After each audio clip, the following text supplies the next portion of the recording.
Hi guys, it's Calico here, Christine, and I'm not here for a cross-stitching video today, so if you're here because of my cross-stitching videos, there isn't going to be any of that today. I thought this would be a good time to introduce a segment of my channel where I'm going to do some doodling,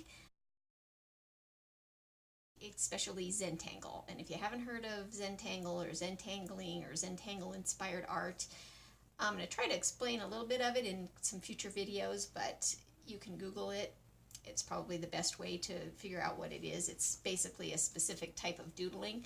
And I just wanted to show some of the inspiration that I used. You can get these these books, Zentangling Basics. I think there's several of these that basically show how to do certain kinds of these doodles. So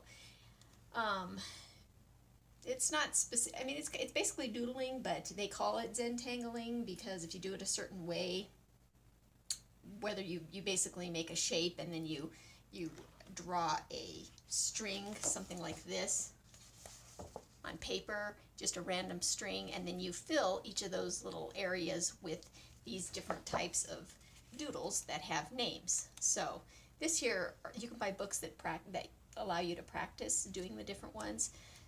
So anyway, I'm going to just be doing a series of videos. I don't know exactly. Some of them are going to be just watching me do my Zentangling. Some are going to be maybe showing how to do specific Zentangles, and some are going to be doing some book reviews, you know, looking to see some of the ones I have are the one I just showed you, and then there's this one. It's one Zentangle a day. It basically has an exercise for just doing learning different Zentangles, and then inspiring you to change them a little bit and kind of make them your own. So it kind of is along the lines of coloring if you like doing that kind of thing, except think of it more as you're making the coloring page. So, and then you can color it afterwards, or you can just leave it in black and white. This is another book I have, Zentangle, the Inspiring and Mindful Drawing Method. So this just has a bunch of other inspiration. So in future videos, I might do a walkthrough of some of these books so you can see what they're like and decide for yourself if it's something that you want to get into. Here's another one, Mandala Zentangle. If you like the mandala style. So these books are just full of all kinds of inspiration. It shows you how you can color them too, and you can really just do anything you want. I mean, I've always been a doodler. Put a blank piece of paper in front of me, especially if I'm on the phone or waiting on hold, and I'll just start doodling. So that's why I really like doing this.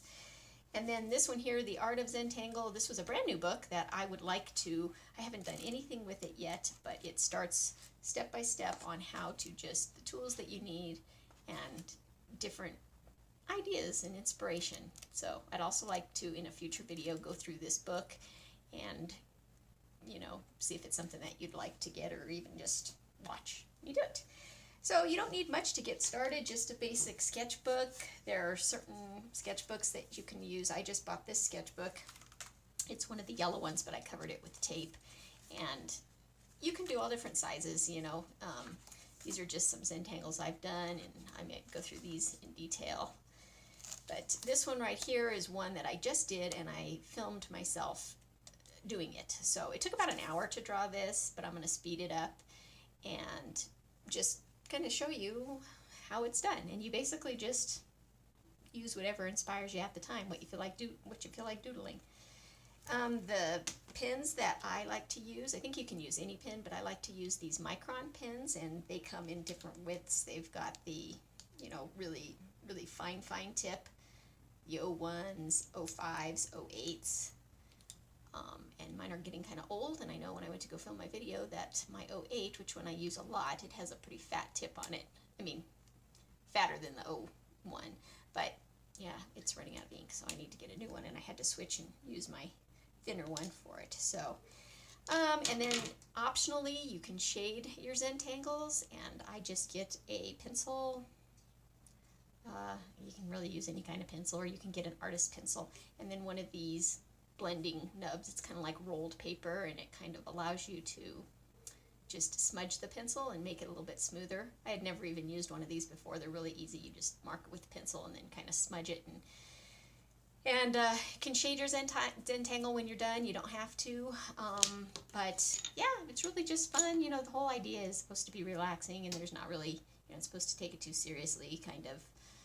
There's no mistakes, basically. If you make a mistake or doodle something that you don't like, you're just kind of supposed to go with it and turn it into something else. And, you know, that's why you're not supposed to use an eraser. That's what they say anyway. So just go with it and relax and enjoy. And here's a video of me doing one so you can see if it's what it's all about.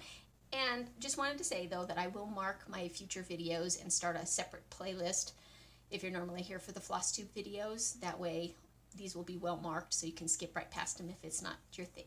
So, all right, thanks for watching. Bye.